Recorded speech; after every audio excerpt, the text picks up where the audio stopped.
with the Schmitts. Some days it's fantastic, some days it's the pits, but hey, what do you say? Let's go roll across the USA with our favorite little Schmitts.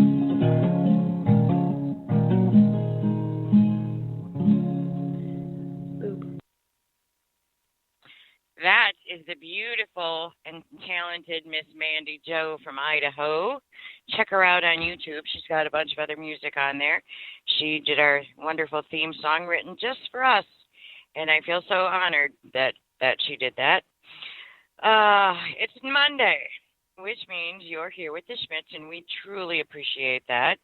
And today you are here with us in Indiana on our way to Michigan. And my name is Lisa, and everybody say hi to my hubby. Hubby, say hi to everybody. Hi, and you started out being wrong this evening already. We're in Michigan. But go ahead. You didn't have me write down state line mileage, so we're still in Indiana. Yeah, I did. You wrote it down. To Indiana. Michigan also. Anyhow, carry on. Oh, we've got a lot of stuff to cover tonight, and we're doing it so you don't have to, but if you already have and have questions, feel free to push one if you guys at any time want to be on the air live and get your voices heard. The number is 917-889-3043. Those of you that are listening online, that's fine too, but you can't talk to us. And you can't tell us if we're full of crap. So, you know, we're always open for that.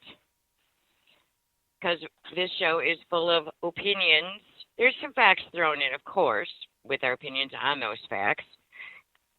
And there is a ton of facts to cover. There's a lot of fact with very few opinions added. Think so? Because according to the song, I'm the facts and you're the opinion.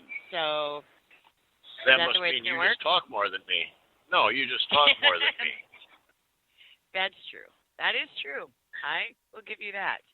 Although there's nights when you're on your rant. Yes. So, and I think we're going to hit one of those tonight for a little while. But first, let's catch everybody up to what we've been doing. Lacking of sleep. We did the miles that matter, and happy to say, what's that? Based on, it was a fundraiser for Trucks with Room to Spare, and based on my way of figuring, it's 40,000 miles worth of revenue generated to move some supplies. That's kind of cool. The way I figured it, so it's good. That's pretty awesome. We did good. Yes. 100% of the money that we raise goes directly to fuel costs to help move these supplies. And since all the supplies that we all come from other nonprofits, you know, they don't have a lot of money. They're collecting donated supplies, so they don't have a lot of money for fuel. And the drivers themselves are donating their time when they could be, you know, earning money and the use of their truck. So, you know, we try to chip in some fuel to help them out on the full loads. You know, sometimes the driver's going there anyways and has some room on his trailer and can throw a pallet or two on. I urge you all to check out Trucks with Room to Spare website because they do have loads, I think currently, and I know from time to time. And I believe you can also, while you're on the website, you can sign up for text notifications to get notifications of loads. So if you're ever sitting in an area, you got room on your trailer, or you're, you know, not finding a decent paying load, help somebody out. You know, help some nonprofits and help somebody in a hurricane or some other disaster area. Someday that could be you. Someday.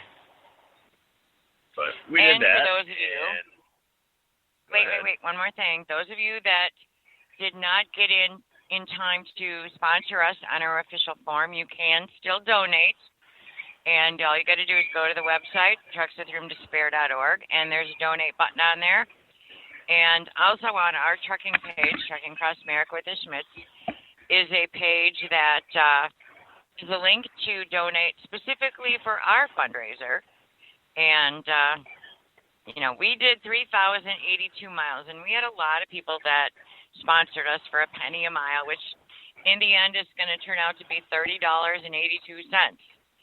And, if you're capable, we appreciate if you could do more than that. But if we had 50 people that donated $30, that in itself is a lot of money. Yeah.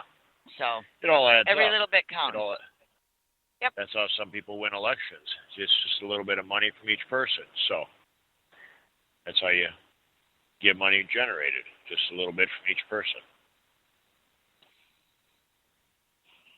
So what else did we do, hon? Ran home and had to replant the whole freaking garden. How come we had to do that? Because apparently, you might want to turn that off. Because apparently, I did. While we were home for the 3 weeks, we couldn't buy rain. But as soon as we planted the garden and left, I think they wanted to see if we could build an ark in northern Wisconsin. So everything drowned, died, rotted, you name it. Didn't germinate. So if it wasn't up in 17 days, it's not coming up. And rototill it and replant. I love redoing stuff. Don't you, honey? Yes. Yes. And then you got to play with the geese. Page, oh, yeah. They have grown so much. Our trucking page, Facebook is not allowing me to post pictures.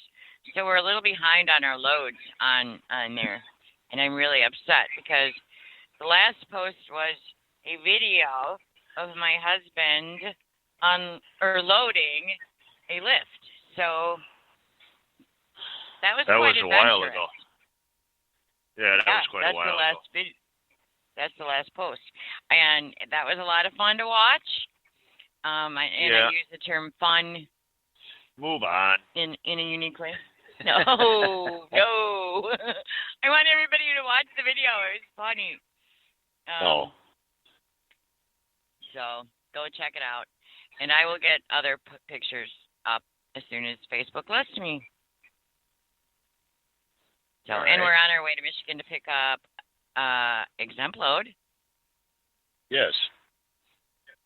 Mass machines. And we're headed down to Arizona. Yes. Yes.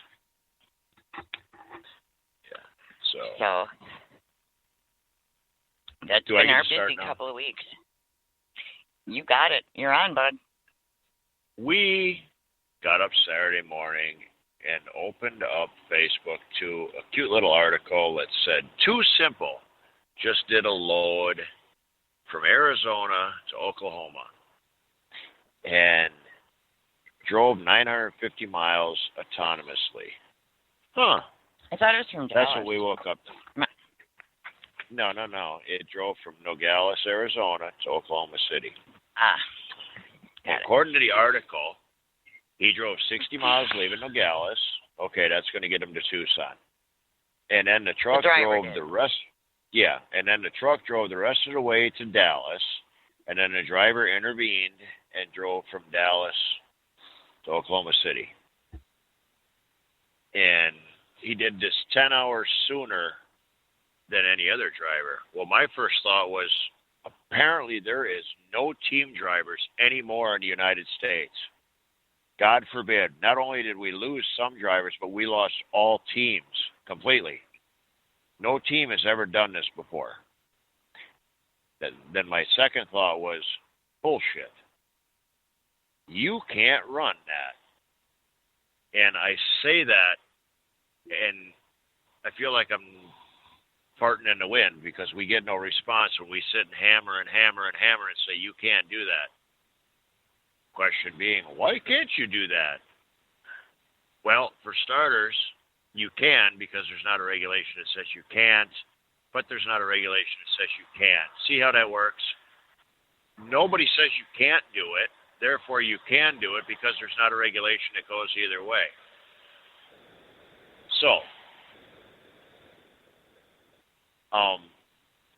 First off, there is no regulations on autonomous vehicles, and I will say that with a preface, I guess. Would that be the correct term? Mm-hmm. Just lost my train of thought. You see how fast they disappear? Well, Texas allows autonomous trucks.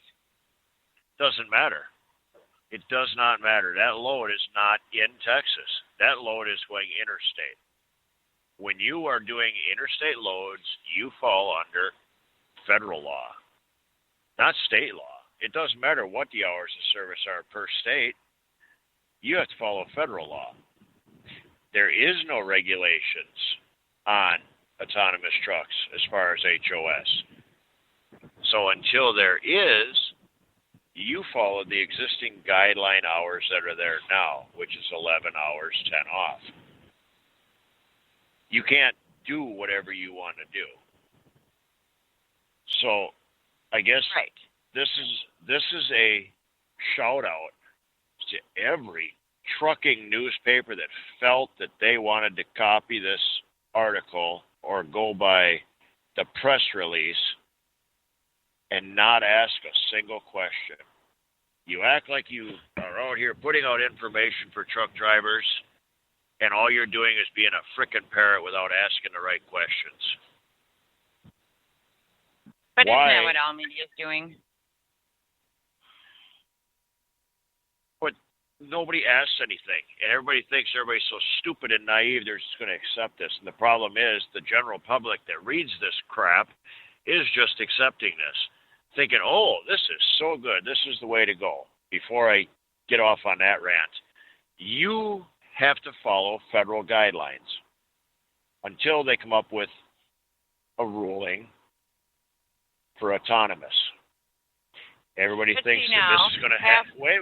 Don't let me lose my train of thought, and then you can interject. Go.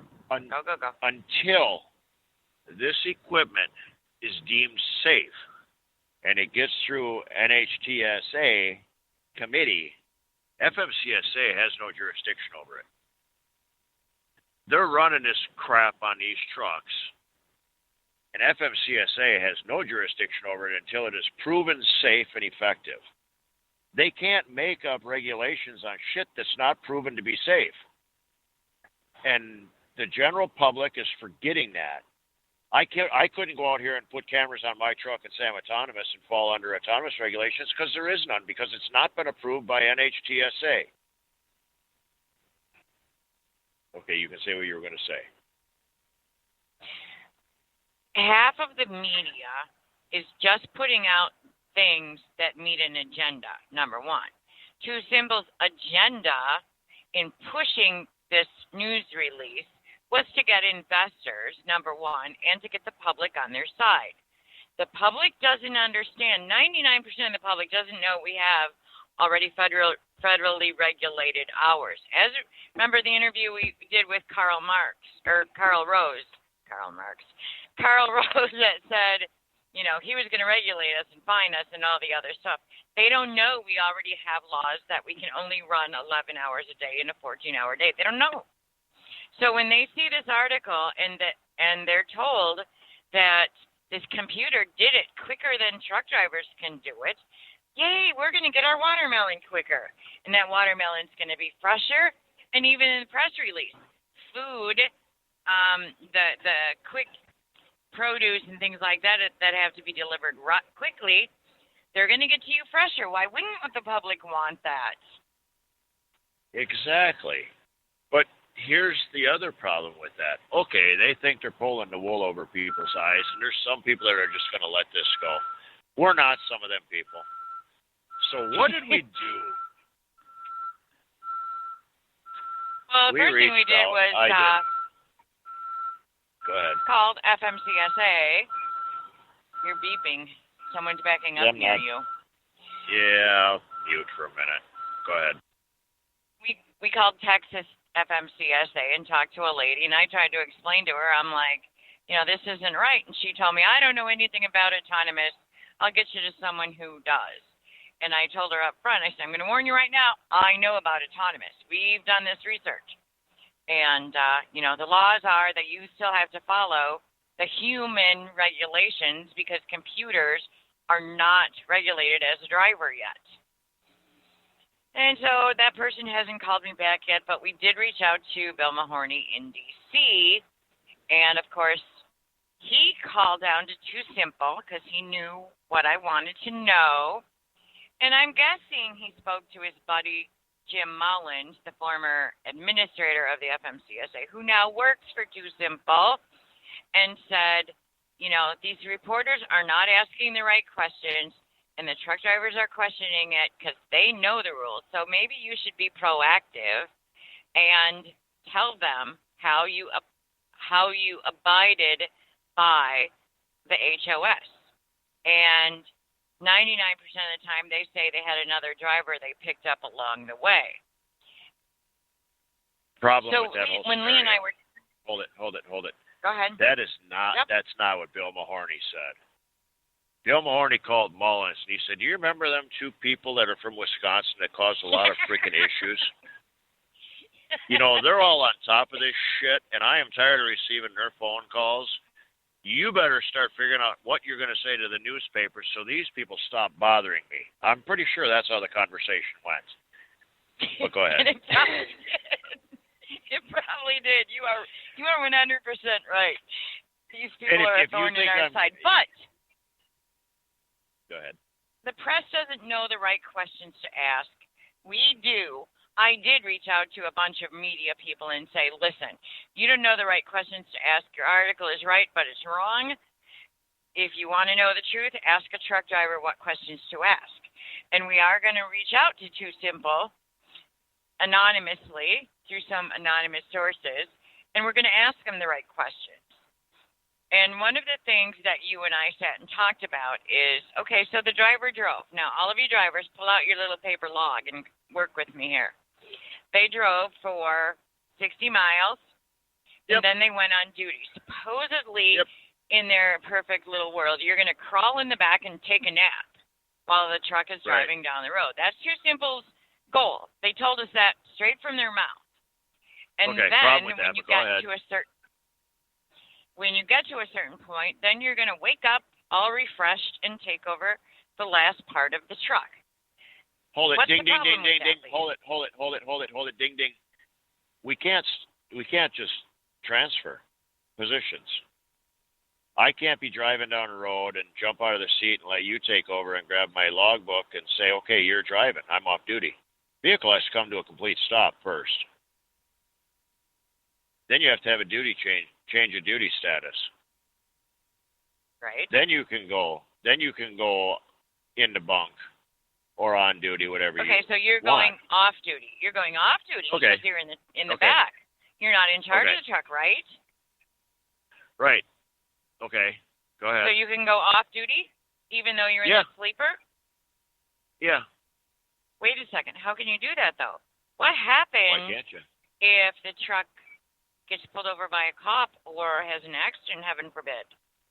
Oh, well, then I guess I'm liable.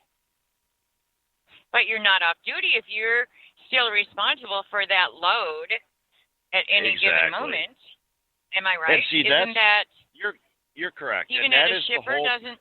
Yes, that is the problem with the whole logging system.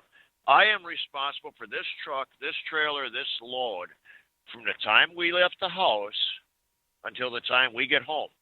No matter what we do on the road, you're on duty.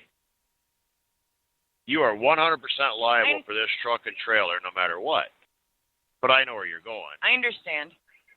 But even when you're at a shipper and it's taken you 6 hours to load, your carrier has to write you a letter that says you're relieved of all responsibilities in order for you to go off duty. Correct. So that means if they screw up your trailer and knock it off the stand or whatever, come through the side of the trailer, poof, you're on duty. But according to your company, you're not because, not my problem. They relieved you of all your duties. So are these autonomous manufacturers going to relieve the driver that's in the bunk? Are they going to relieve him of all duties? Well, and all they possibly will. responsibilities? They possibly But you know darn will. well that lawyer of that family that you just killed is not going to relieve that driver of duties. That driver's on the hook. Exactly, because now he's negligent. Because Correct. he knew that vehicle was not 100% safe. And see, they can go further than that. They could go after Too Simple. They can go after Kenworth, Peterbilt, International Freightliner. They can go after FMCSA. They can go after NHTSA. NHTSA, for allowing these things to go. Am I saying that word right? National Highway Transportation Safety. Yeah. There's too many acronyms. I get them confused once in a while. But they could go all the way back to every one of them for allowing this to say that it's safe. But isn't there a thing where you can't sue government, which includes FMCSA and NHTSA? You can't hold them liable. See, and I think if you find the right savvy lawyer, there's a way to get around that, because you can't sue Washington, D.C., but they're elected. Okay, so you can not elect them anymore. But FMCSA is nothing but a bunch of hired hack bureaucrats that sit and think they make up laws and rules and regulations and that they're untouchable. So I would assume there's gotta, if you had a savvy enough lawyer that, and shortly I'll finish my law degree, we might think about it, but if you had a savvy enough attorney to word things right, you might be able to go after them one way or another. Well, I know that Texas just passed a law that in any of these lawsuits involving trucking companies, you can't bring up stuff from 4 years ago that doesn't relate to this accident. It has to be evidence strictly on the accident at hand. And that's the way it should be. But the problem with this whole scenario, the whole problem with this whole scenario is the government is sitting by and letting all of this happen. They act like they're totally at a loss when people call them and point these things out. They have no clue what you're talking about. But yet, all these newspaper articles that claim to be giving information to drivers don't have a freaking clue about any of it.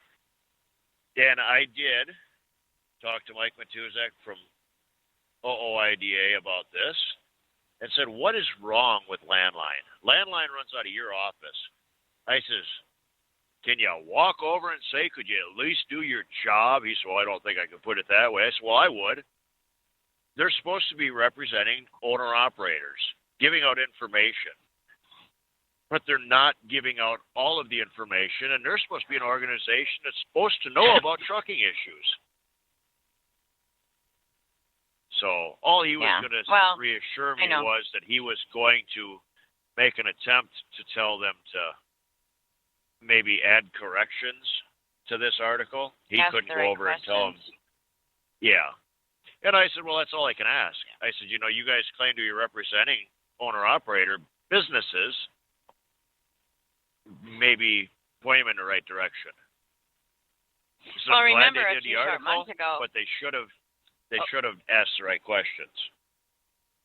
A few short months ago, OOIDA believed this was all decades away, remember? Yes.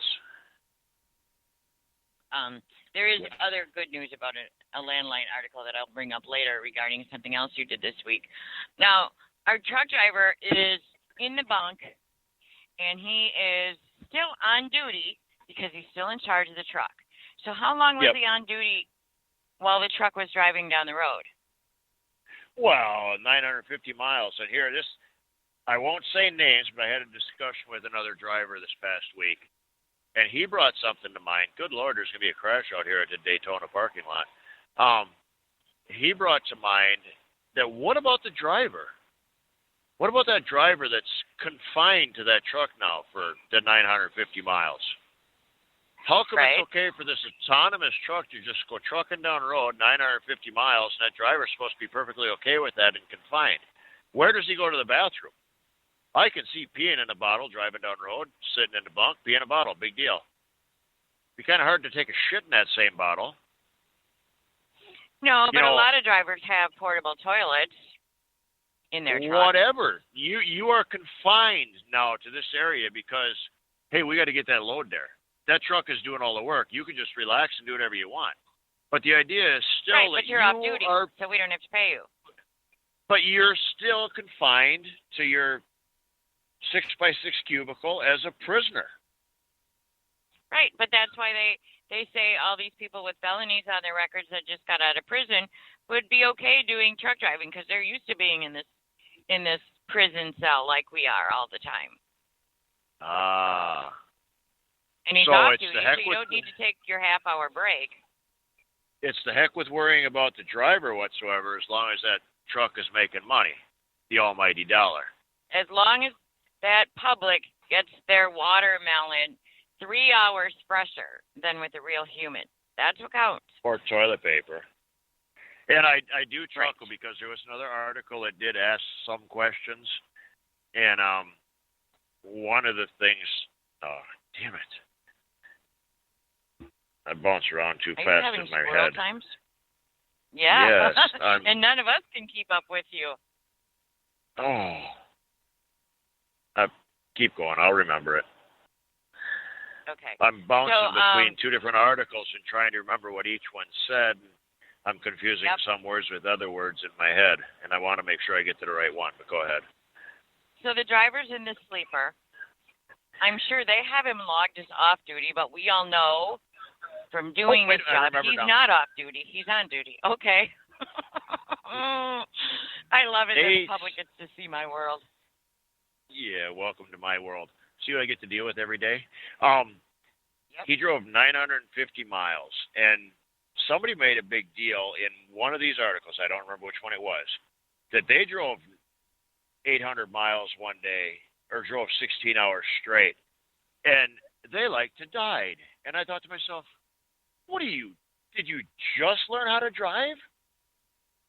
Or were you off for 3 months and then get back in the truck? And I don't know, give anybody the benefit of the doubt. When we are gone and home for a couple weeks at a time, and then we get back in the truck, that first night when we leave the house, it's like, okay, we'll make it to Madison, or we'll make it to Janesville, and heck with it, I'm done.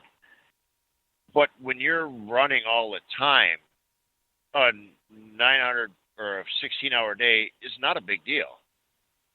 But this guy acted like it was the end of the world. Was he a truck driver or a tourist? Because for a tourist to drive 950 miles straight is a huge deal. Yeah. Here, I just got a message. I mean, one of the listeners said, what difference does it make when you show up early, but you have to sit 7 hours to get unloaded? Very valid point. Oh, right. Well, they will prioritize those autonomous trucks at the shippers. They will. You know that. Yeah. Again, let the human sit there for the 9 hours. So how long was he on duty? 14 hours? Well, it doesn't matter. It doesn't matter. You can be on duty indefinite. We had this discussion. This is what I'm trying to show for the people, what we discussed. Okay, he left Tucson, and he drove to Tucson, and now he's on duty. He can stay on duty forever. He can be on duty for 100 straight hours, and there's nothing anybody can do about it. He cannot get behind a steering wheel without taking... Go ahead. If he's only on duty for 6 hours, he still has 8 hours left of his 14 that he can go back to driving. Until it runs over the 14 hours, then he cannot drive that truck one more second until he takes his 10 off. Yeah. Just like he can be on duty for 25 hours or whatever it would be if he's going from the East Coast to the West Coast. He could be on duty. He just can't move that truck and take possession of it in a city to get it to deliver until he takes 10 off. Right. So, how did they do this load, you might ask? How did they do this load with one driver? According to Mahoney/Mullins, they may have picked up another driver along the way that was fresh and had no hours on him, so he could take over to that truck at any given moment. And that's the part that the media is not getting. They are using more than one driver. We proved this on the butter load. when they went from California Yeah. to Pennsylvania. They used more than one driver. Same with this They boat. used But 4. the public is led to believe that this is all being done with one human and one computer. Yeah.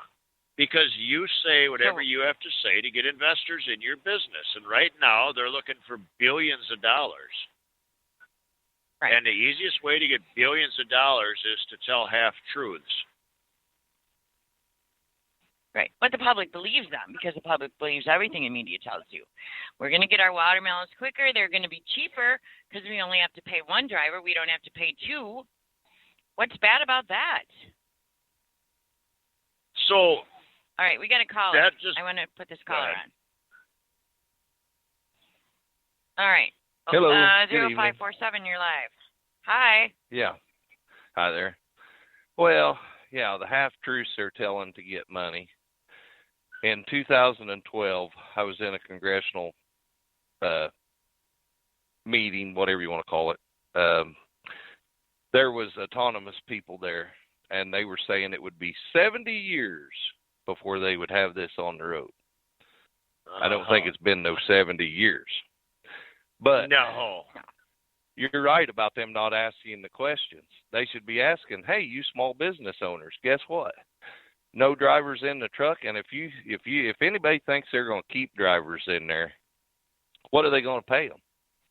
What are they going to get? Exactly. You know, I truly think that they will completely. You'll be like a railroad. You'll meet them at a city limit. They'll have drivers hired to meet them at city limit to take over the truck. They'll park, jump in the truck, go make deliveries, pickups, whatever they got to do, and then go back on the road if they get their way. I think this is their plan. There won't be a driver in there, period. They just haven't got around the issue of insurance, who's going to be at fault, you know. But the things that these people should be asking is, these news media, hey, what about the truckers? What about the small business community, the mom and pop shops these guys use to repair their vehicles, to buy their, you know, trucks and trailers? They'll be gone. The restaurants, there'll be no need for restaurants and truck stops, period. They'll have full service fuel island. That's it. They won't need repairs because they won't be able to repair this. They will not be qualified to repair this equipment. So do away with all them people, the CPAs, all the people that we use as owner-operators, and that, gone. It's not just the truck drivers. They need to be alerting all these CB other manufacturers. People. Yep, CB manufacturers, all the stuff we use. Go ahead. It's not just the 900,000 truck drivers that stand to lose their job. It's all the peripheral jobs that are around us and that deal with truck drivers as part of their job, you know. And what will that do to our economy? What will that do to the prices? Then we've got 3 or 4 companies that have autonomous vehicles that are hauling all our freight. You think they're going to lower the rate because they took the driver out? No, they're going to increase their profits, and they're going to set, and it's going to cost people to get what they're getting right now more than they are now. What about cybersecurity? They've dropped that like a hot potato, but yet we're having all kind of meat packing plant and 4 or 5 others. They're holding their ransomware. They're holding it ransom until they pay them. And that first one with Houston down there. Yep. Yeah, I threw that out on down Twitter there this paid. week. I said the pipelines are getting hacked, the meat plants are getting hacked. I said, what happens when there's an 80,000-pound computer truck driving next to you, your family on the roads, and that truck gets hacked? Then what? Well, are you okay with that? And there's a perfect movie, Fast and Furious, one of the Fast and Furious movies, with Van Diesel in it. And I don't remember which one it was, but it was about a hacker that was taking over a sub, a nuclear sub. Okay, well, what did they do? They needed a briefcase that this guy had, so they hacked over 1,000 self-driving cars and caused chaos and just tore the crap out of everything. Oh, yeah, perfect movie to show these people. I didn't see that one. Oh, it's one of the later. they've got a new one out, Fast 9, but there's one, and that's just in the movies, but it was the very last one that they made. And All right. it's perfect. I mean, here he's hacking all these cars, making them, they're taking off out of showroom floors, breaking plate glass windows, running traffic, running into each other. It's a perfect example of what could happen. You know, I mean, and to me, you take all the truck drivers out, and I don't mean this with any disrespect. I've been one for 38 years, and I'm proud of what I do. But yeah, a lot of people are not qualified to do a whole lot more that they can make the kind of money that they need to make, and they are making. Not that rates are where they should be or anything, but you know, they're making a living for their family. Getting there. They're where they want to be. And that's taking that away, and that's government interference, because our government is putting money into this. And if you think there ain't big investors behind this and what's being pushed by these, you know, like Too Simple and that with Jim Mullins, and you think there ain't big interest and big business behind this and pushing money after money into this, our tax dollars being used to screw us over. And I believe, this is my belief only, is that it will crash our economy. There'll be so many people out of work, and the rates will go up so high on products and stuff that it'll just crash the economy. Crash. Well, see, the one thing that I brought up, and I brought it up on Wednesday's show with Oida, and it pertains to all of this, is stop referring to everything that you're going to be displacing drivers. And the meaning behind that is this is going to affect the 99% of the company drivers first. I guarantee it. Right. But I would go out on a limb and say half of the company drivers out here want to be owner-operators. Maybe more. Right. That means you are not displacing 900,000 drivers. You are shutting down a potential 900,000 businesses. I'm tired of being referred to as a driver. I am a president, COO of an international trucking company. And I can say that because I run to Canada, which means I'm international. And if these people started referring to us as an international trucking company or trucking companies, and drivers started referring to themselves that way, instead of saying, well, you're going to displace drivers, it has more teeth. People pay attention when you say you're going to lose 900,000 businesses compared to 900,000 jobs. Yeah, and then Joe gets on there and says, oh, there'll be good union paying jobs for these drivers and for these people that's losing their jobs over the pipeline. What gives him the right to promote union? Nothing. Right. It's completely against the free market system. 100%. Here's Our the thing government with Joe, and the PRO Act is literally a union money laundering scheme to get the union's payback for supporting the Dems all these years. Now they're going to get them some more members. If you know, they gave the unions a big bailout for their pension funds in one of the COVID relief things. So the unions are actually threatening the Democrats to pass this, or we're not going to support you anymore. Right. What about the yellow freight deal getting a big bunch of money from the Federal Reserve for 30% of their business? That and is they not do COVID relief. On top of that. On top of too. that, yes. Yep. They're checking out.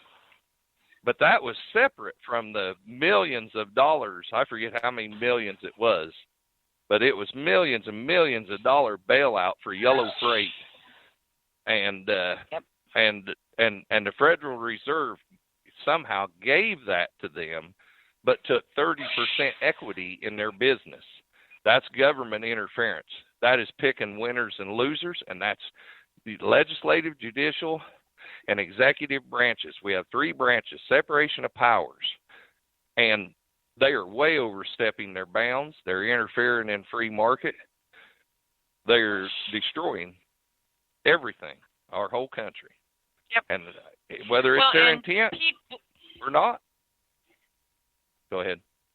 Pete Buttigieg put out a tweet this week and a Facebook post asking everyone to give some feedback if the DOT was racist or discriminating.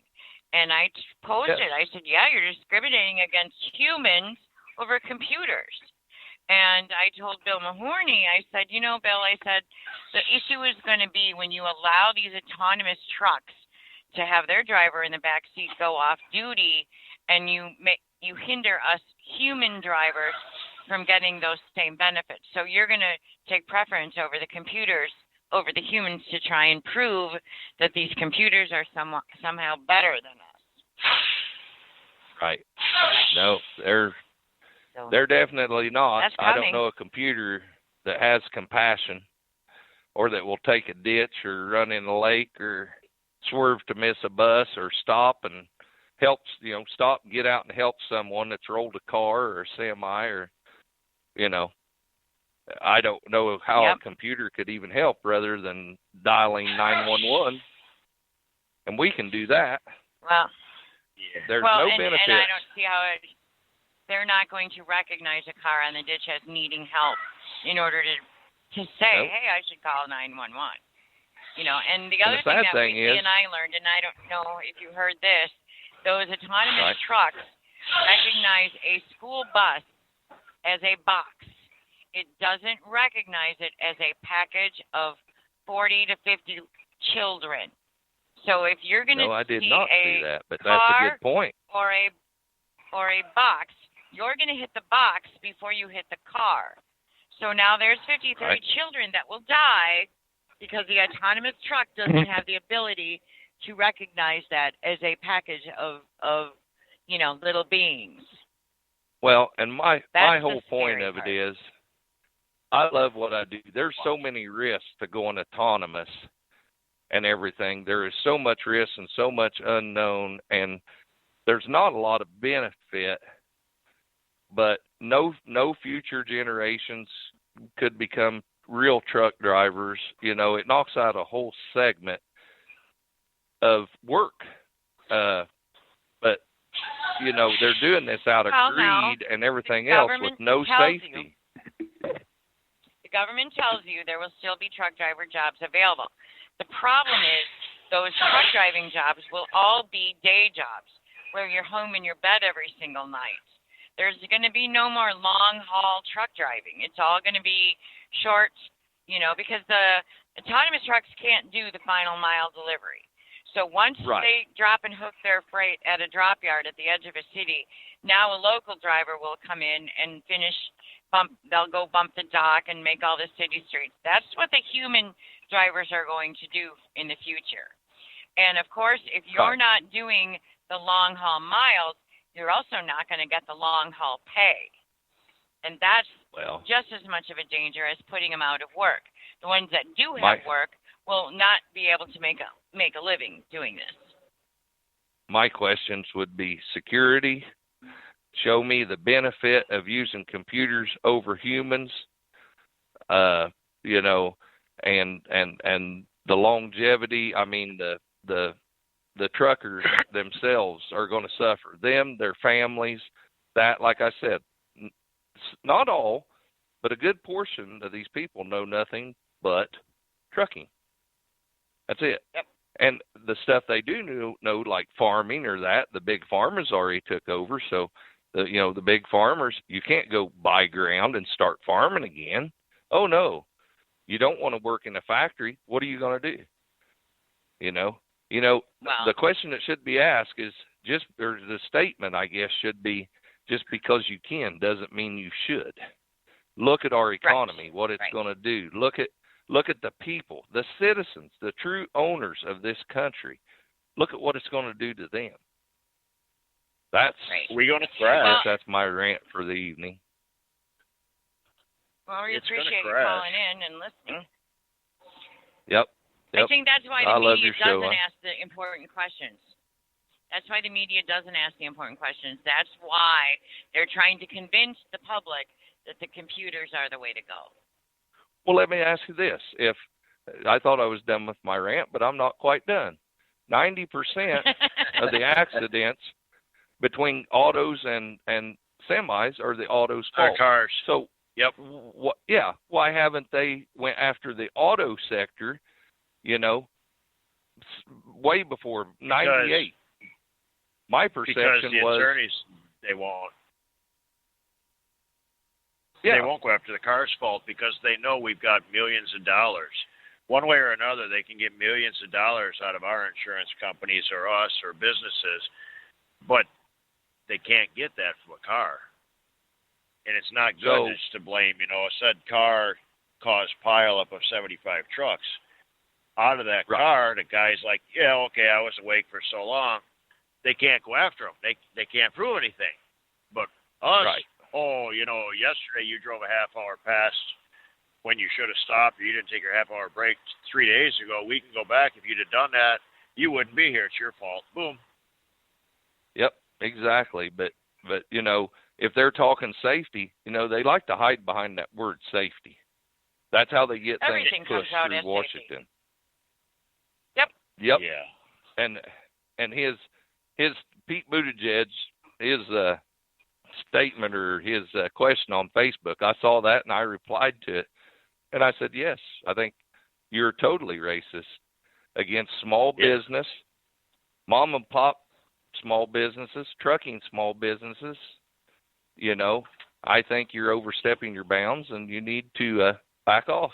That it's not a racial thing. It's racist between big companies and small companies. And the money's with the big companies, and FMCSA wants that because then they got 2, 3, 4 big companies that they've got to audit, and they're all on computers where you've still got guys running around on paper and that, and it's hard for FMCSA to audit and check and all these people and make their job so much easier.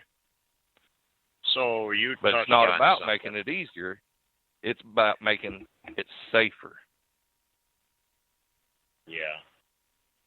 Go ahead, Lise.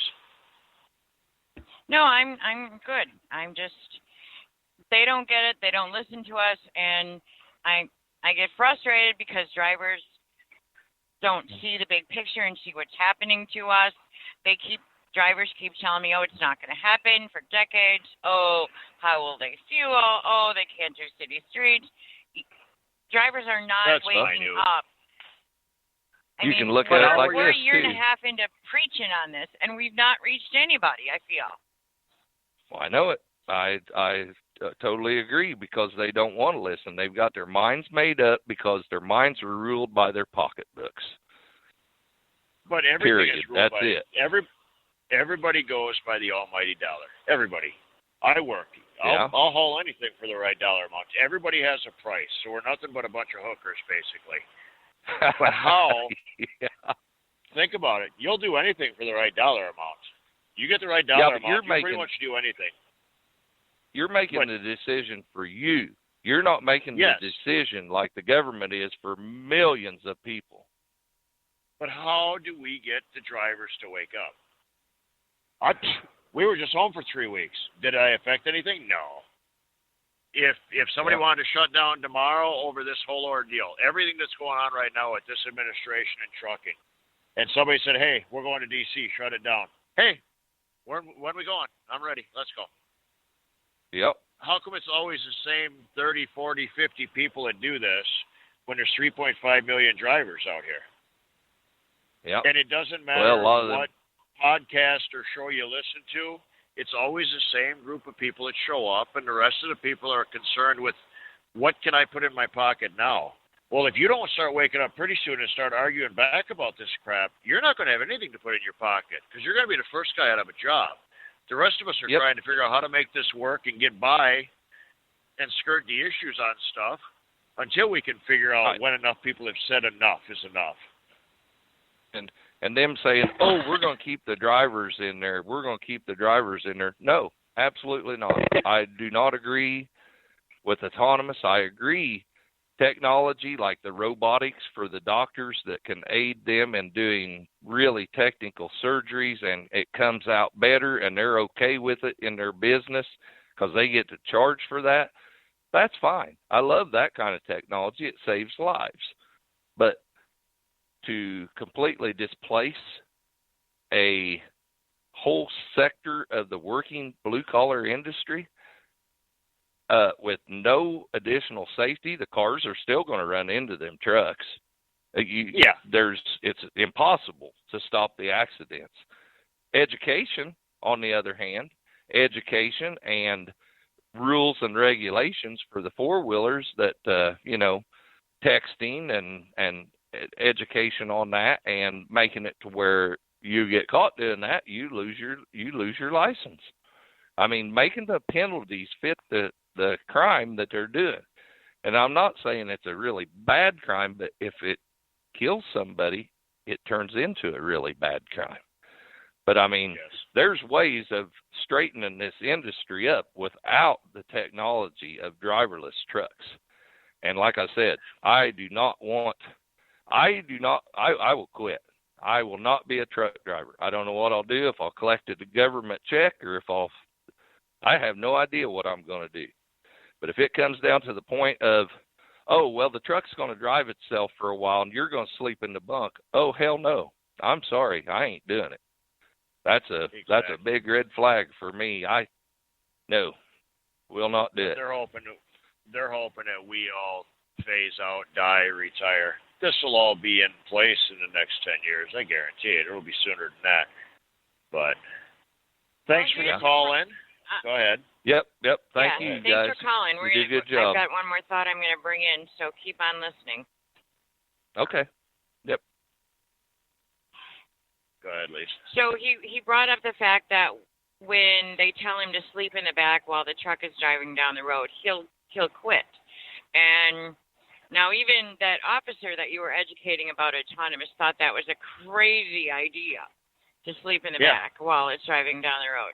So what they're doing is they're piecemealing this autonomous technology in the trucks that are coming out now, and we're going to get into this Invest Act where they're going to add a lot more of that. The automatic electronic braking, the lane deviation, they're going to piecemeal that in the trucks and get the drivers used to it. And literally there was an article put out by Transport Topics that the drivers are getting used to this technology, yes. And so they're going to slowly wean you into that. They're not going to just say tomorrow everybody go sleep in the back while your truck drives down. They're going to get you used to it at the same time as they are getting their testing miles, using you as a guinea pig to prove that this technology works. Okay, how long has this lane departure, automatic braking been out? I would say the automatic braking and a lot of lane departure within the last 4 or 5 years. Yeah. Probably less than that, but we'll just say that. All right. They can lie all they want, but I read every day, semi-plowed into another semi-plowed into this, semi-plowed into that. Because you can have all the technology you want on the trucks, but if the drivers don't use it, supposedly it's going to benefit them, you're not going to stop shit. These trucks are going to crash left and right.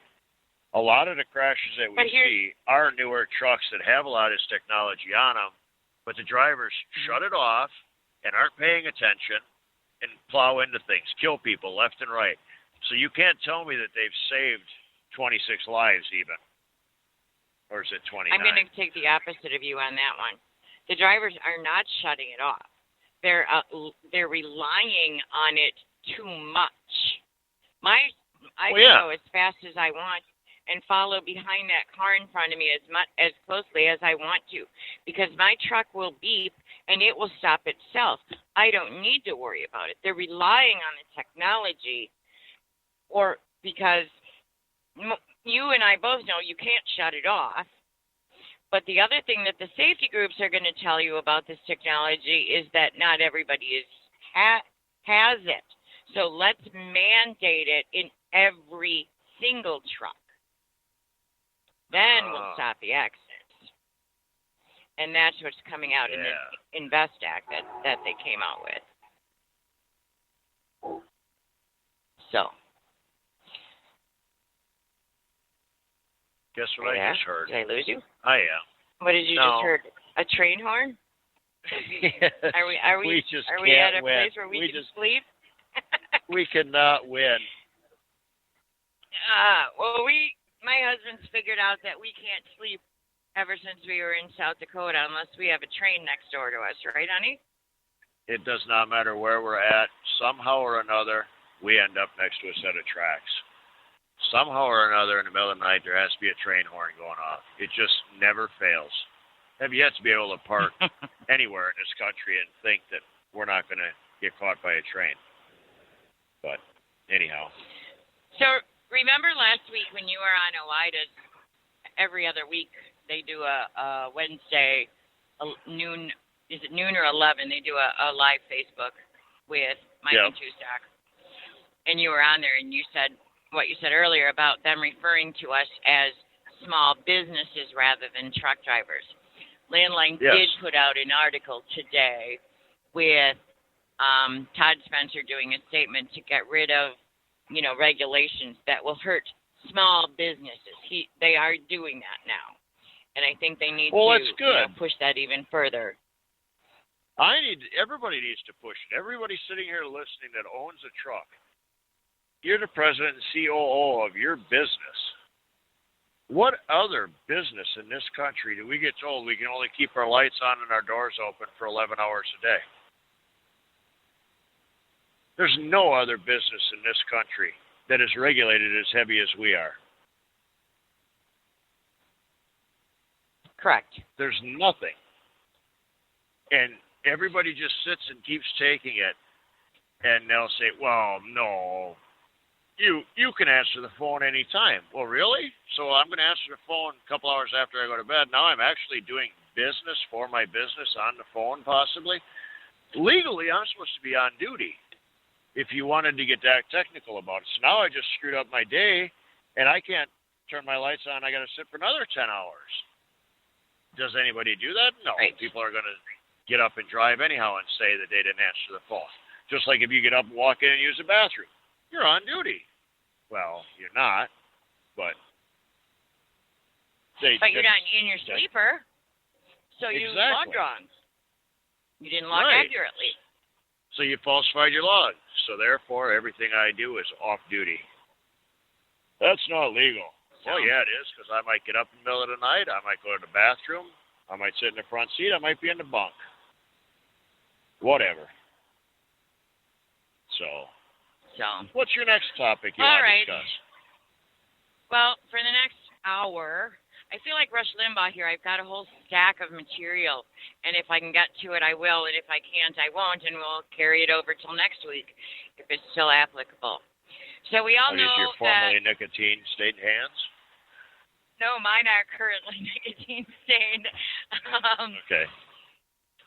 All the big news in the trucking industry, the infrastructure bill, we've got the PRO Act, and the insurance highway bill. Yes, those are all in the infrastructure bill, or this. They do a highway authorization bill, and it's called the highway bill, and it comes out every year, and it gives them their funding. This one just came out on Friday, the text where it came out. And it is called the Invest Act, the Invest in America Act.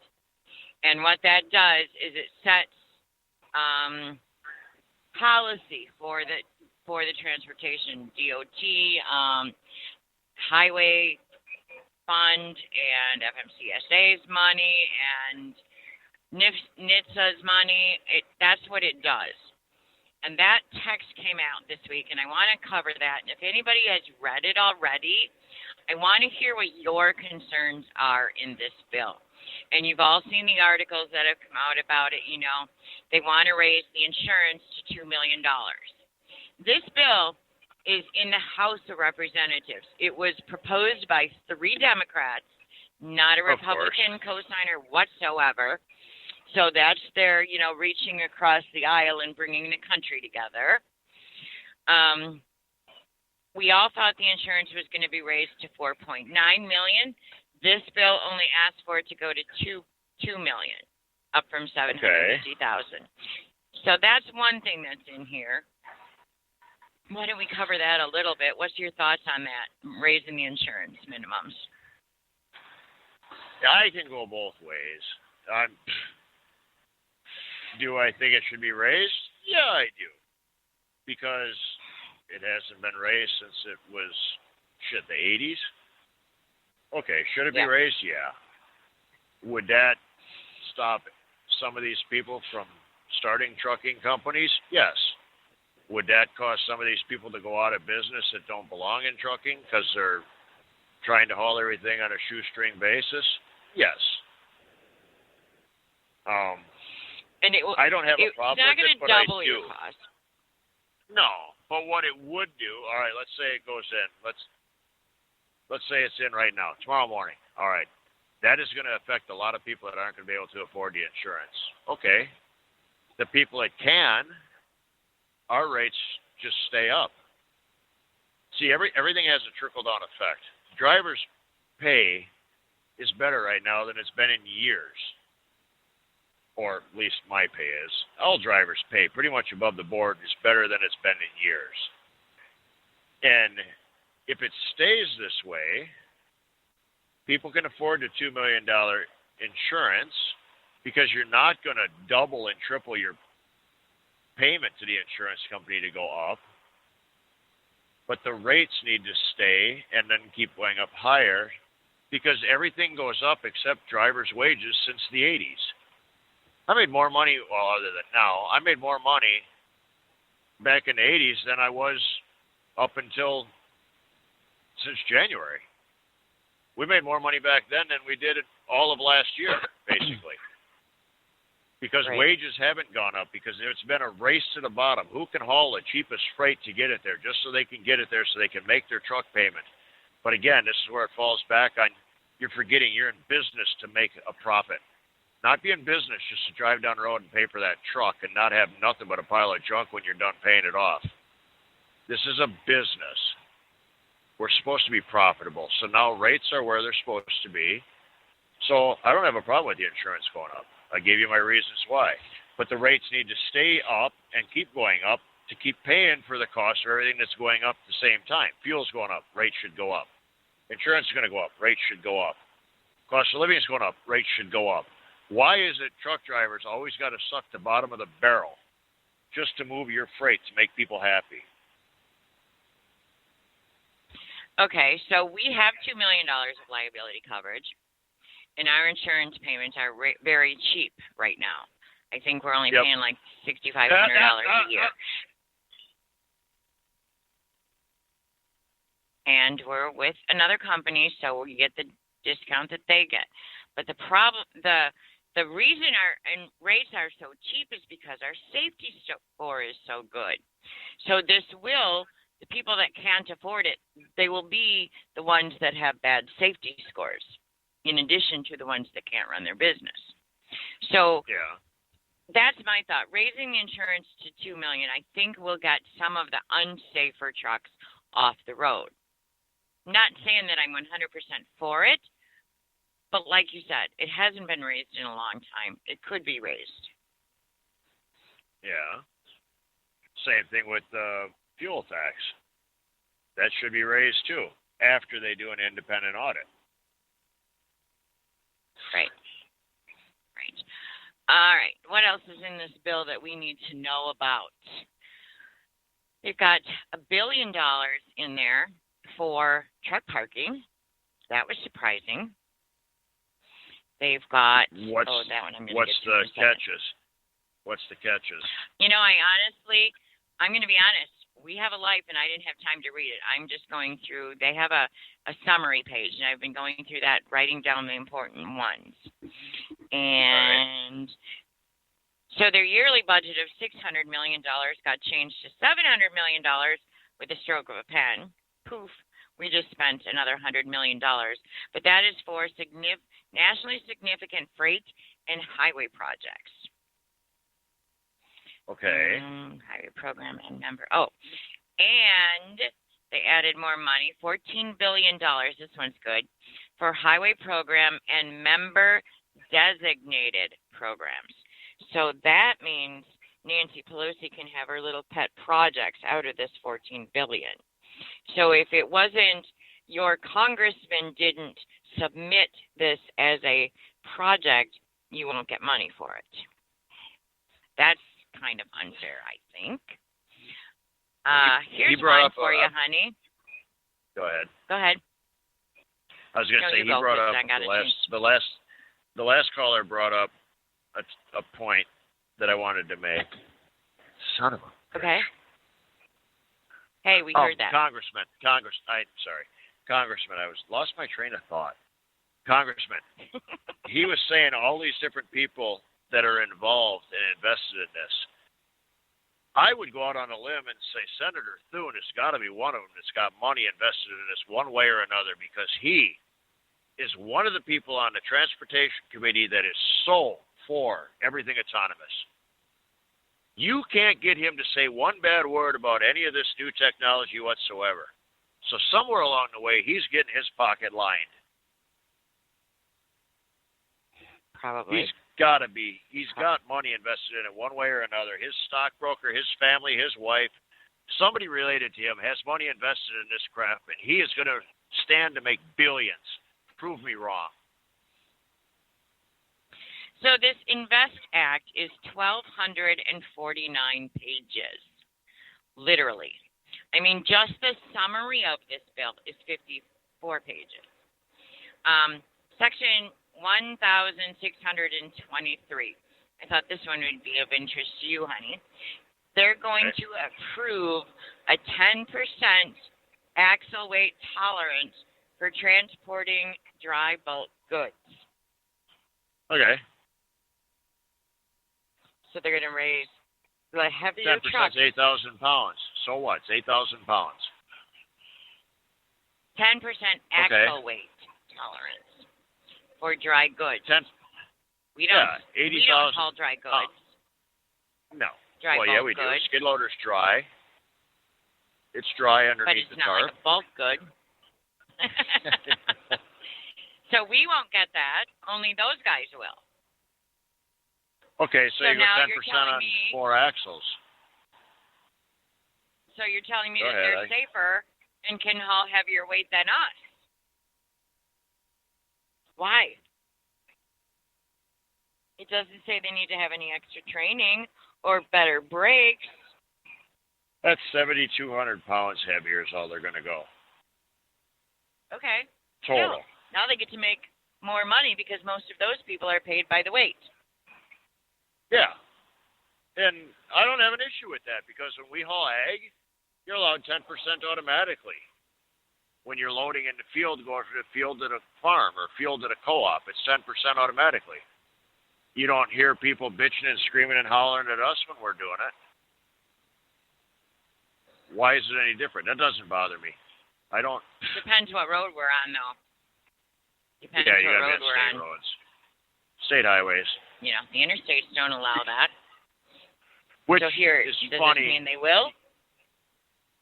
And see, if you went by the federal bridge formula, which is the problem, because states cap everything at 80,000, a lot of states do. But the federal bridge formula, if you went by that and figured out your axle spacings, you could be more than that and get by with all that. Multi-piece loads over 80,000. I'm happy to say Wyoming is one of them that honors the bridge formula. And we run in there over 80,000 many times with our trailer because I had the axle spacings that could haul it. So. All right, this is one that motor carrier safety oversight. Now, I don't know if y'all remember that John Grosvenor, who has graciously put us out on Facebook and YouTube and I don't know where all he puts us, but he takes time out of his day to make sure that we reach a lot of people, and I really appreciate that. But John Grosvenor, right before the administration switched, he had been, for over a year, he'd been working on trying to get an advisory committee of just drivers, people that actually drive trucks, not desks. He was trying to get that into the FMCSA and the DOT. And just before Wiley Duck got relieved of his duties because of the election. Yeah. He put through this as a subcommittee to the Motor Carrier Safety Advisory Committee. So we were supposed to have a meeting of those drivers after January. Well, that never happened. And we're still waiting for them to use this driver committee. You know, they made it a thing and made it a subcommittee so they wouldn't have to wait for all this congressional approval. This subsection of the INVEST Act extends the authorization for the Motor Carrier Safety Advisory Committee through fiscal year 2026. And it also adds small carriers among those to be represented on the committee. Now, I have to read more into this. My red flag is going up. Does that mean they're getting rid of the driver subcommittee and just adding small carriers to the actual MIXAC committee? My first gut reaction, knowing how Washington works, my gut reaction would be yes, and that they are going to pick ATA drivers to be on that subcommittee. That's my first reaction. Well, it says small carriers. Yeah, okay. Okay. They can say what they want. I still say that, they're going to get rid of the committee and they're going to put drivers that belong to ATA in there. If I belong to the Minnesota Trucking Association, that's the ATA. It says small carriers. So that could mean a guy that runs a company with 50 trucks, but he sits behind a desk all day. He's not out here on the roads, but he gets to help advise the FMCSA, not a person that's actually sitting behind a windshield. Nope. You don't get to do that. We're back to square one. 4207 is broker guidance. They're telling the FMCSA to put out guidance as to what brokers' roles are and dispatchers. Whether, there's a whole bunch of dispatchers out there that now charge, 10% or whatever for dispatching services. And the brokers don't like that because they're not getting a cut of that money. And they've been screaming on that ever since we went to D.C. in May of 2020. Yes. So this is their way of getting back at us. Started. Yep. 100%. So 4303 is entry-level driver training that is still not enacted. That was ordered in 2015, and it was supposed to take effect in when? 2017 or 2019? Yes. 2019, I think. And it's still not in effect. So this is making FMCSA be accountable as to why it's not in effect. But they keep saying it's going to take effect 2020. And if you remember, Wiley Duck told the guys in D.C. that in 2021 it was going to be in effect. Do you remember that? He said before the end of this year. I also remember him saying the DOJ was going to look into brokers and all of their crap, too. We're not allowed to know anything about that, though. 4303 is the government wants the FMCSA to do a study on driver detention at shippers and receivers and how long they're being held up. What did you tell me about that earlier when we discussed this? Bullshit. They have no jurisdiction. They cannot go to that business and say, you kept that driver for an hour and a half, it only takes 20 minutes to load that truck, we're going to fine you. You got no jurisdiction, you got no authority, it's just smoke and mirrors. They cannot. So we're wasting money on another study. Mm-hmm. Yes. Correct. It has nothing to do with safety, which is supposed to be their sole mission, safety on the roads. That's supposed to be, but they seem to have forgotten what their job is, being safety. That is their only job. It's supposed to be safety. And they can't do that whatsoever. All right, so there's two things in this bill that are huge red flags to me. And the next one that I'm going to mention is a personal red flag. And I'm sure every single one of you that are hearing my voice will take away something different from this act that you like or don't like than I do. So 4306 asks FMCSA to do a, I guess you want to use the word study, that would be the word I would use, of the HOS that were just put into effect in 2020 in September, and see if it's, working, specifically because they allowed some people to go to a 14-hour day instead of a 12-hour day. And oh my gosh, that may not be safe, but the clicker here is they have to redo their guidance on personal conveyance, and they have to put in either a time limit or a mileage limit. Good luck with that. Now, all along, FMCSA has been saying there's no limit on personal conveyance. The problem is the mega fleets, they have limits enacted on their drivers because the fleet owns the truck. So the driver, they don't allow that driver to take that truck wherever they want. And I totally understand that. If I had a truck, I wouldn't want the driver taking it wherever he wanted to, whenever he wanted to.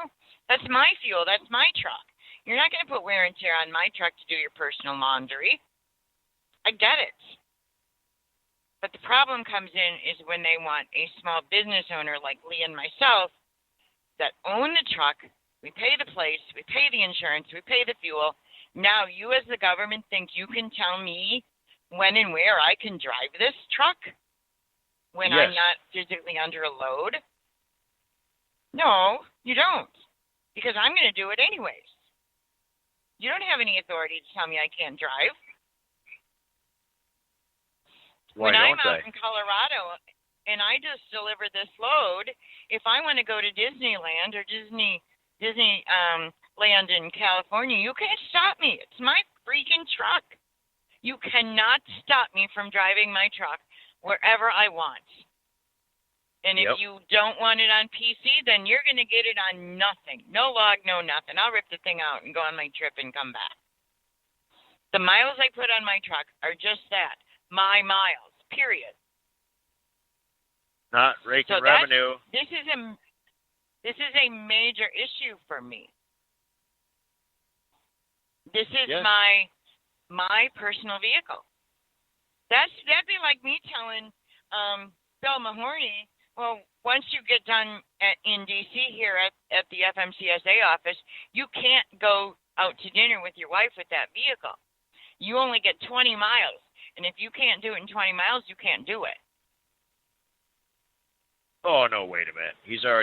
No, because he's already been on duty and driving for 12 hours a day, so he can't do it. So It's nothing but a bunch of that's hypocrites. the thing. All Time right, for a let's reckoning. talk about. It's getting there. It is. I gotta find my number so I know I can speak about it right. Oh. January of 2020, you and I did a radio show right here. Well, not Yes. right here, but on these airwaves, talking about the FMCSA and DOT wanted to do a study of large truck accident causation study. They wanted to find out what was causing these accidents. I know, because it's been a long time, and, they need to do another one. And they were going to use, this was put up for public comment, they were going to use the data from our ELD in order to do this study.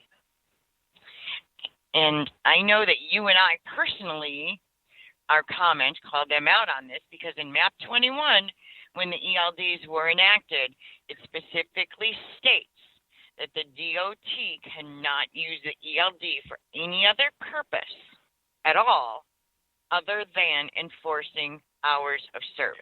That's it. Exactly. They can't give you a speeding ticket. They can't give you a speeding ticket based on your time traveled from point A to point B. They can only get you for hours of service. Exactly. So that was put on hold because the law says you can't use it. Well, guess what? The Invest Act is changing that law to say that FMCSA and DOT can now use your ELD data for this large truck accident causation study. That is because we are going to try to shove as much shit against the wall as we can in this administration before election and see what sticks. But here's all the problem with this, honey. Honey, my data is my personal possession. No, when you got a CDL, you lost all your rights.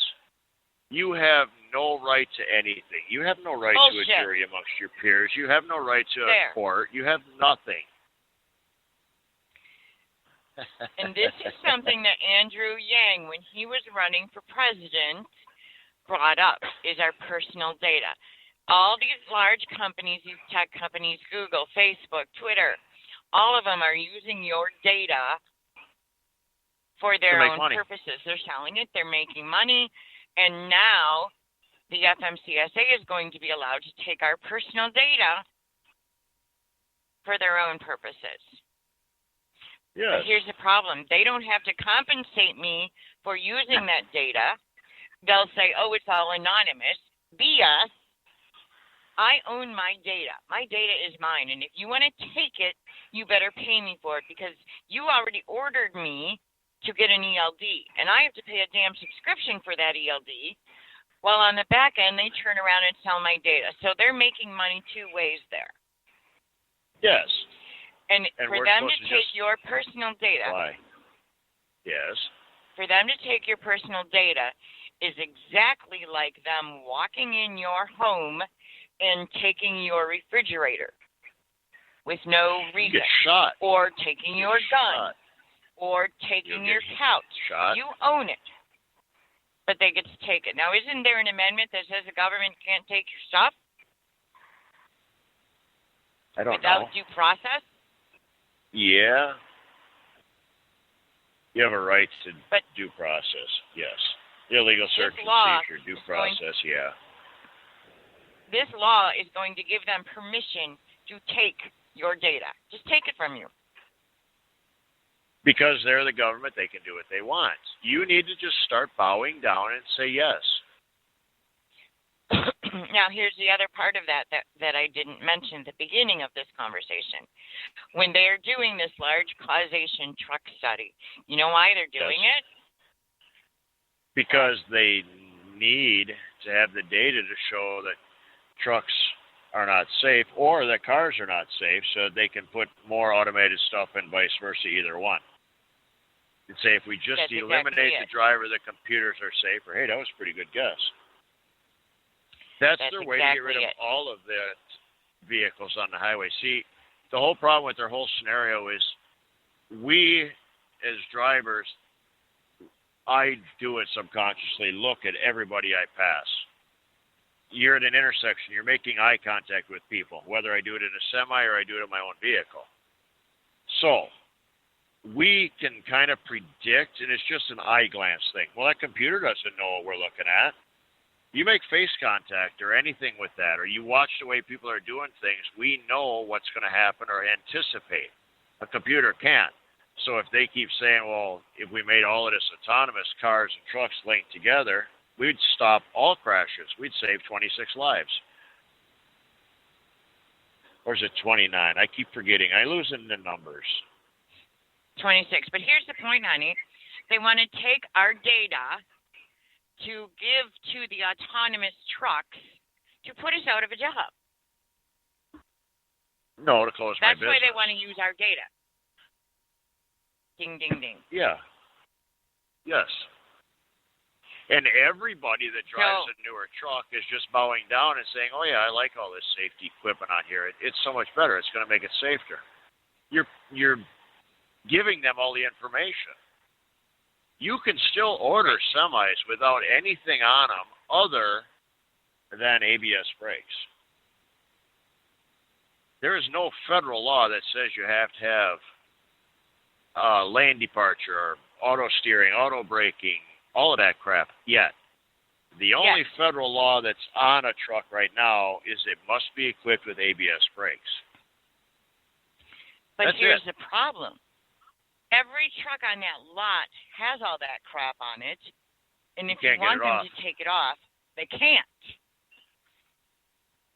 So the only way to get a truck without this stuff on it now, before the law comes in, is to order it. And that is mandated in the INVEST Act, is the automatic electronic braking.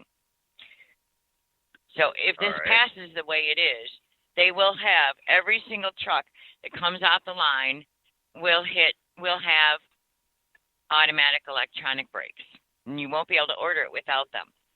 And you won't, once they're on your truck, you won't be able to shut them off because they're so integrated into the wiring system that if they shut that off, it screws up your whole thing, your whole computer system. Okay. So,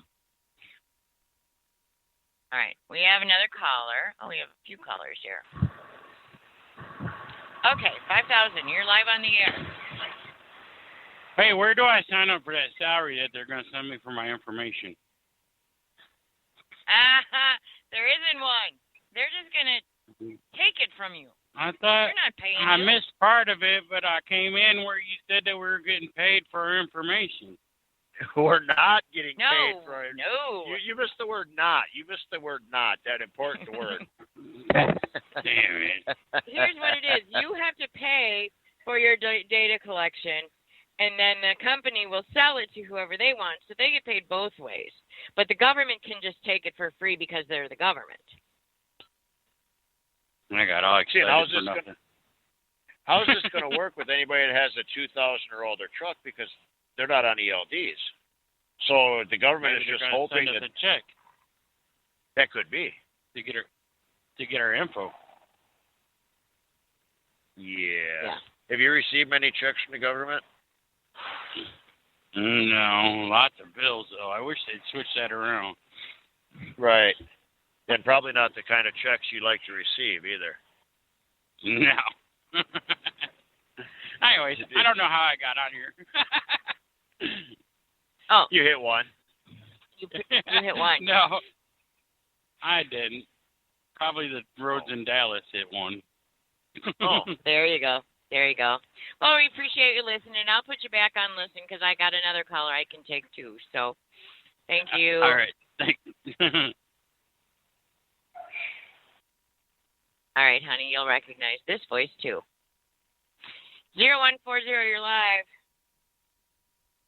Little do you realize that all we have to do is like everything Oh. else, adapt and overcome. Right. What we're gonna Adapt do? from them taking What we're gonna your do? data. Yeah. Listen. I'm not succumbing to the government. You know me better than that. I'm not saying who I am. Anybody that knows me knows who I am right now. The government can fuck off. The FMCSA can fuck off. Okay? So what we'll do is they want to mandate this shit. They want to shove it down our throat. We'll do like we always do. Some way, and we'll delete the shit because there ain't no way that you can have a liquid tanker with no baffles that has that fucking system on it. I'm a little wound up about this. I'm going to take over Lee's jar. Lee, just keep throwing dollar bills out. All right. The problem the is, swear jar is going to get full tonight. You put liquid tankers out there. You put livestock out there. You put anything that moves. Okay. You put heavy equipment, like you put heavy equipment on a trailer. The last thing you want is to slam on the brakes, which is what that system does. Yep. These people are idiots. What about all these? I know it's redundant saying that, but go ahead. Steel I-beams or these big, huge pipes. There was a driver killed in Minnesota not that long ago when he slammed on his brakes because a car caught in front of him. He was killed because his load wasn't secured properly. Well, that's going to be commonplace. Drivers will die. Well, exactly. Because the problem is, Okay, you said two things here. Okay, you said two things. Okay, you've got the automatic braking, which the crash avoidance system, which is bad, but you also said because the driver didn't tie it down properly. Okay, what does that go back to? Something we've been screaming about for how many years? Training. Mhm. Okay. Yep. Correct. Listen, it's if the industry in America doesn't wake up soon, all these idiots that don't want to listen, just start eating lead for me, please. Just save me a headache. Yep. Save me a headache. Save a lot of us headaches. Just go out and eat a fucking bullet.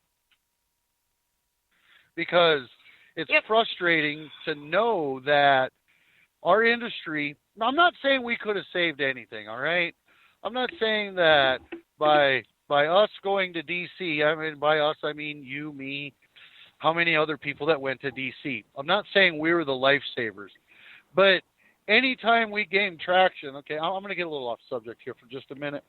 Anytime we gain traction, there was how many people that would try and chop it down. There was how many people that tried chopping a good thing down. Okay, you got snakes in the grass out there. They want to say they're all good, and they're, oh, we need to do this, we need to do that. Oh, follow me, I'll take you to the end. No, motherfucker, you're going to bail out right at the fucking 8th hour, not at the 12th hour, 11th hour. At the 8th hour, you're going to bail out, and then you're going to start talking shit about it. That's what's happened to our industry. It's a look at me until it's time to do anything, okay?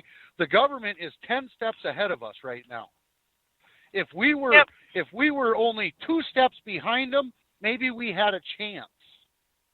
The government is 10 steps ahead of us. They've been 10 steps ahead of us because they've fed off of what you guys have taken to D.C., what I've taken to D.C., what so many other people have taken to D.C. for information.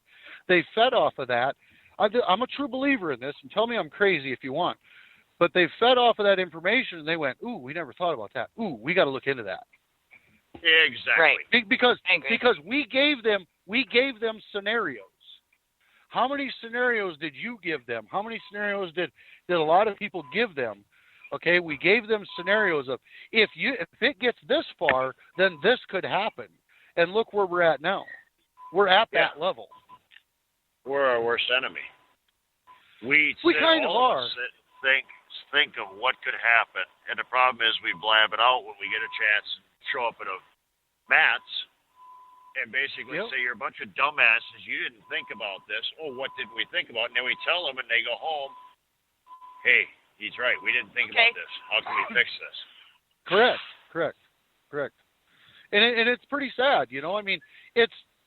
Look, I appreciate everything everybody does. I mean, you two, bless your hearts. Not in that way, not in the way you think I do. I was not raised in the South, but I know what that means. I always have to clarify it with you, Lee. Not in the way that you think I meant it. But yes, I appreciate everybody that does everything, and I really do. For those that know, I mean, I kind of stepped away from a lot of stuff. I'm still a little bit in touch with things, and I do keep my ear to the asphalt. But the problem is if we all don't stand up, and I know there's a lot of people that like this stuff, they like the lane departure, they like this, they like that.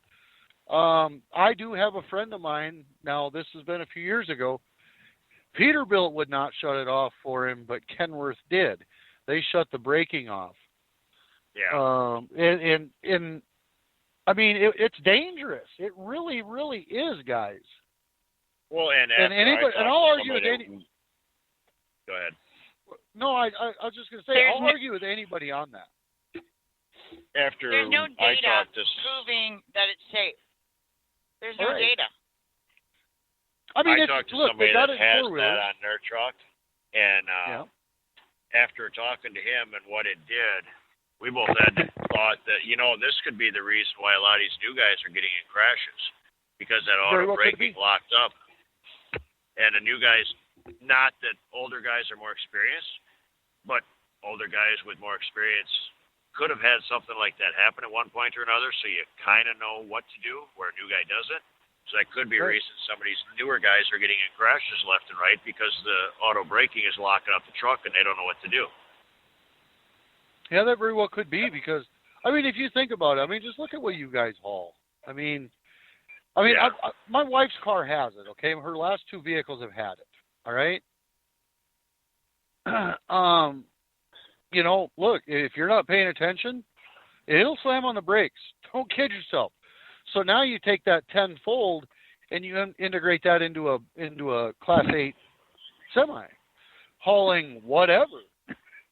Yeah. Now where are you going to be? 80,000 pounds, no matter what it is. 80,000 pounds is different than stopping a 3,000-pound vehicle. It's different. Right. But see, now, I'm not opposed to some of this technology. I want disc brakes on my truck. Oh, yes. But there's proof of disc brakes stopping quicker. There's proof of that. There's data proving that. There's no data proving that an automatic electronic brake on an 80,000-pound plus vehicle, everyone, like you said, tankers and livestock and oversized, and, you know, I-beams. Those things will kill you. It cannot be a one-size-fits-all. That's the whole problem with this whole regulation, from hours of service to ELD to braking to lane deviation. You can't do lane deviation on a truck that does oversized. You can't do it. Jesus. Because you're going to be fighting that truck every day. Well, the only way you could do it is if you could shut it off. Right. But then they don't let you shut it off. Yeah. See, like so in why cars. Did they put it on there in the first place? Yeah, exactly. Because here's the thing: in cars, you can shut it off. I got a 2020. I got a 2020 Toyota Camry. I can shut it off. But see, now, like you say, adapt and overcome. Okay, so we allow them to put all this crap on all of our trucks, and we just shut it off. So we're allowing them to do this. No. I mean, how many people that?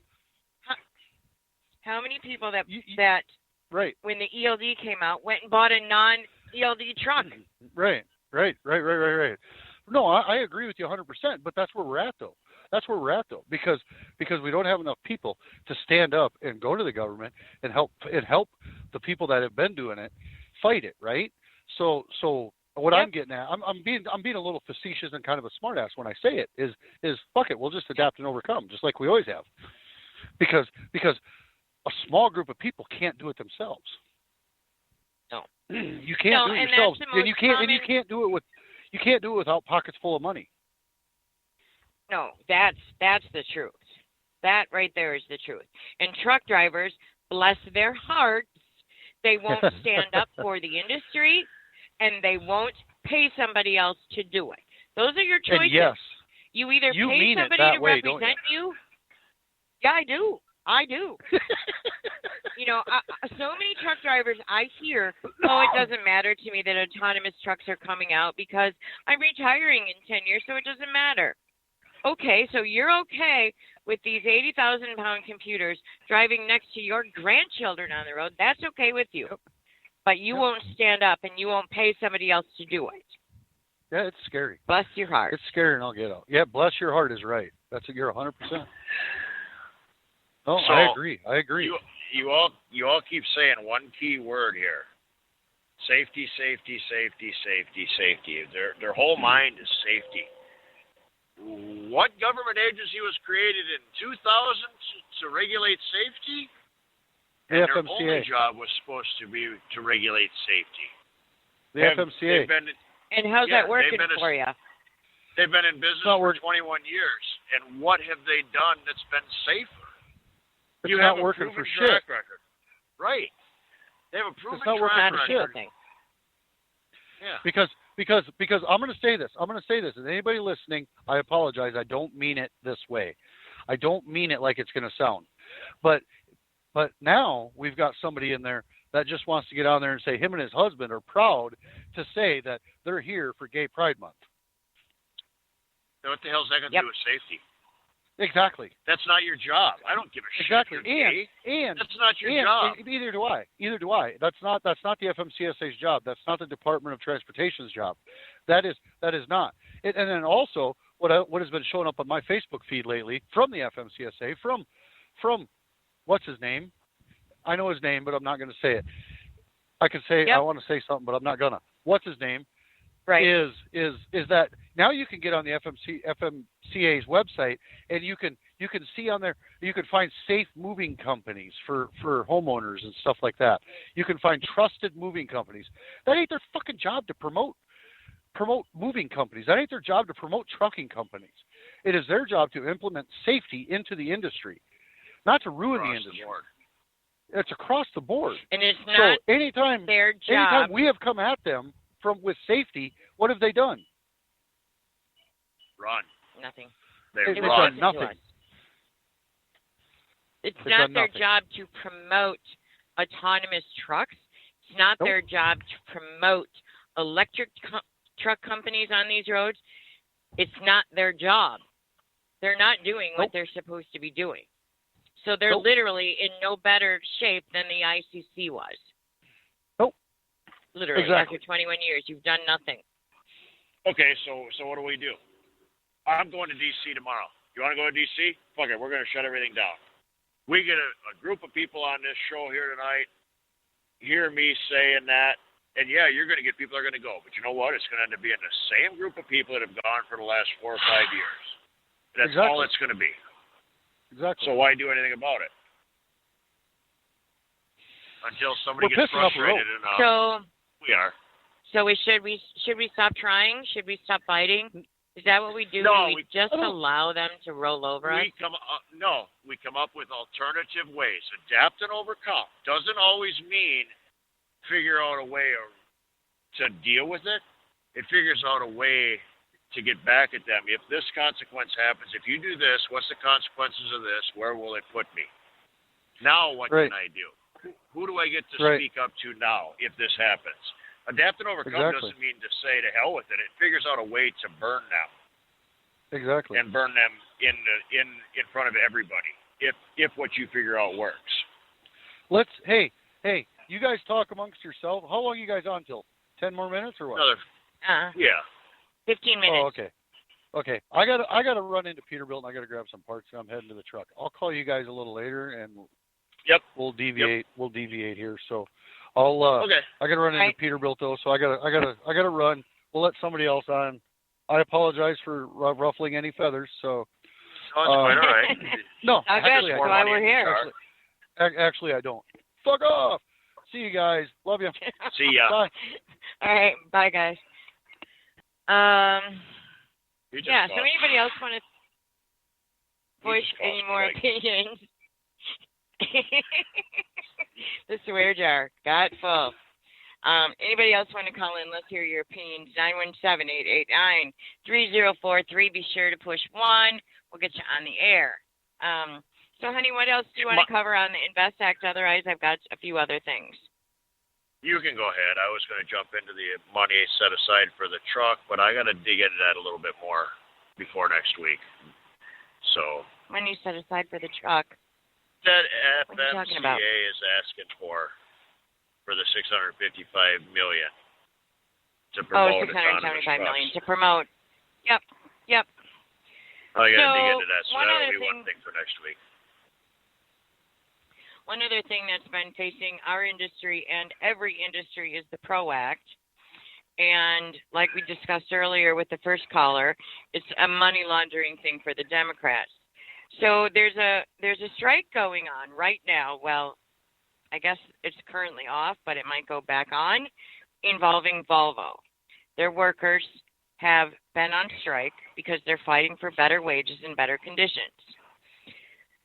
The union, they're negotiating with Volvo, and over the past contracts, the workers have been told, we don't have enough money to give you everything that you want, so just concede, and we'll make up for it in the future. Just wait until the future. We'll get you better pay, better whatever it is they're wanting. And the union says, okay, fine. Yep, we'll take it. Yep, that's good. That's what the union says. And so then another contract comes up. The union negotiates. The worker's like, no, we took concessions last time. We don't want to do it.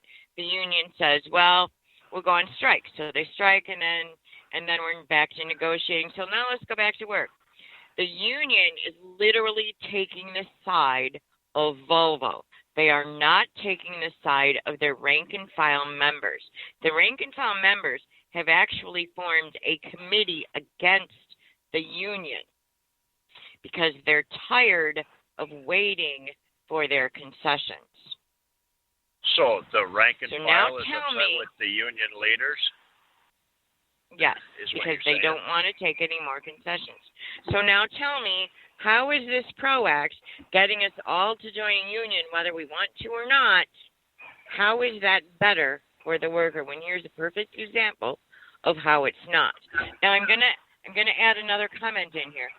This article where it was posted, there was a bunch of comments underneath that say, "Let the workers quit, fire them, go hire somebody else that'll work for lower wages." So people don't want you to fight for something better, or the people just want you to agree with the unions? Which is it? People just want you to agree with the unions. And it's not everybody. It's only a certain sector of the people. Back in the day, I've said it many times, I'll say it again. Back in the day, the unions were needed to help get rid of the way people were treated.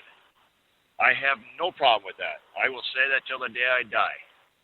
But since the unions have all been in place, they have enacted federal laws to protect everybody for workers' rights. You don't need a union to fight for you. You don't need a union to fight for workers' rights. You want more money from your boss, go ahead and talk to him about a raise. What the hell do I need a union for? So I can pay somebody more money to sit there and argue for what they feel is best for their pocket? Well, as long as they get a portion of it, though. The union will take a portion of it.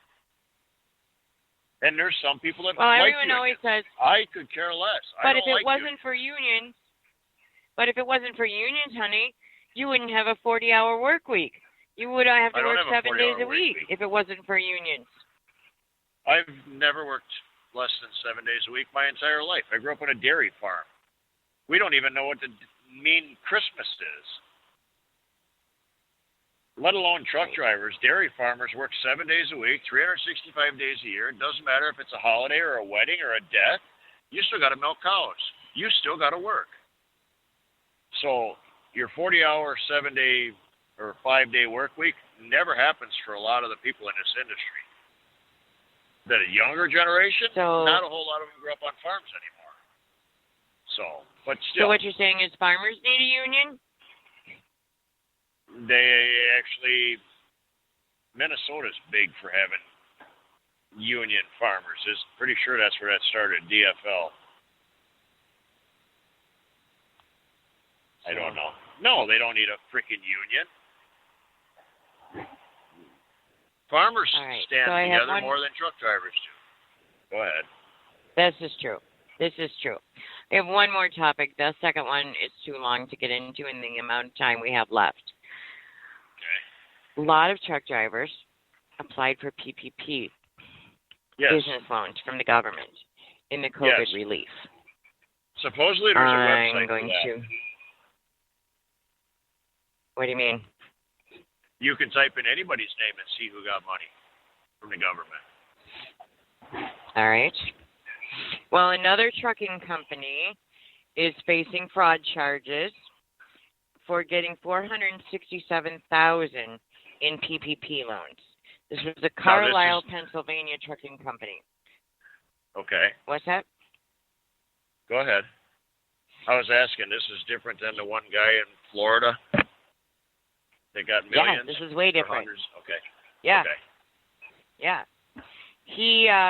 His trucking company is not really a trucking company. It's not even in business. But yet he claimed on his loan application that he had 26 employees. Sweet. So now he's got fraud for that. There was another company owner that had 280. PPP fraud, $280 million. Another trucking company was indicted for $3 million fraud scheme for PPP. A broker. Are you serious? Somebody really applied for $280 million? Yes. Yes. Wow. Here's another one. A broker was busted with $4 million in PPP loans. That's the one you're thinking of, to buy the Lamborghini, the jewelry, and girls. Yeah. Oh no, and here's another one. That was a broker. This is a trucking company owner. $1.5 million in PPP loan frauds. He spent it on Rolls-Royce, jewelry, and child support. So my point is, this fraud is happening in the trucking industry. Right. How much fraud is happening in the restaurant business? How much fraud on the PPP loans is happening in the construction industry? Right. What other industries? The manufacturing industry. There is so much fraud in this PPP loan crap. You and I didn't take a dime from this. And all of our friends are like, well, why didn't you? You can get this from the government. You can get this from the government. I don't want anything from the government. Period. Nope. I'm not broke. Now, that's not to say we worked the entire virus. We have not stopped working. We took a couple weeks off here and there, but that was our choice. That wasn't because there wasn't work, because there was. Yeah. Yeah. How do you help real businesses that are truly struggling? How do you help them and not have to have all this fraud? And now prosecuting all this fraud is going to cost us millions as taxpayers. Right. So you've thrown good money after bad. Right. They could have saved a lot of money and just never shut everything to begin with. But what if the about government would have just left everything alone? Doing it as a tax credit rather than giving you free money in your checking account. You wake up one morning and the check's in there. I talked to my aunt and uncle. They didn't want it either. They didn't apply for it. It just showed up in their account. Yeah. How do you help people? You could have done it as a tax credit. But see, this is where the government, overall, trucking industry, any industry, or just as an American citizen in general, the government's not listening to us. They're literally doing what they want. They are the oligarchy deciding what is best for us. They know best for us. Yeah. And when you say, when are truck drivers going to stand up? When are the American people going to stand up? I don't know what it's going to take to get them to stand up. I honestly don't know. I don't know how much people can take. I was ready to go a long time ago. But so that is our show this week, guys. We've gone into this Invest Act, and we can go into it further next week. It's very new. We don't know all the details yet because I haven't had time to read 1,249 pages. You guys can check it out. Find out what bothers you. That's what I want to know. What is in this bill that bothers you? Now, the other thing you have to remember is this is from the House of Representatives. Conservatives are outnumbered. So whatever the Democrats want in this bill, that's what's going to get. So our saving grace will be the Senate. The Senate is going to come up with their own version of this bill, and then they're going to meld the two together. So right. This fight has just begun. Yes? Somebody did just send me a website. It's federalpay.org. You can look up public information and see exactly what companies took PPP loans. All right. And on a side note, I was looking on Secretary Buttigieg's Facebook page to find that post where he asked if the DOT was racist, and I can't find it. So either they took it down or they blocked it from me. Yeah, you sent it to me in Messenger because I also commented on there. Damn right you're racist every time you open your mouth. That's what my comment to Well, him was. Yeah, it's in Messenger. I went through the Facebook page and I tried to find it and I couldn't. So that's what I got. All right. So I guess we're going to say thanks for listening. Same bad Catch us channel next week. next week. Same channel. Same bad time. Are we leaving with drinking song tonight, or what are we leaving with? I don't know. It didn't work last time, so I'm gonna start. I'll start it and see if it works. All right. Or It's not the other even one. playing. There you go. There it is. Started. See you later. There we go. Next week, guys. Thanks for listening. We appreciate it.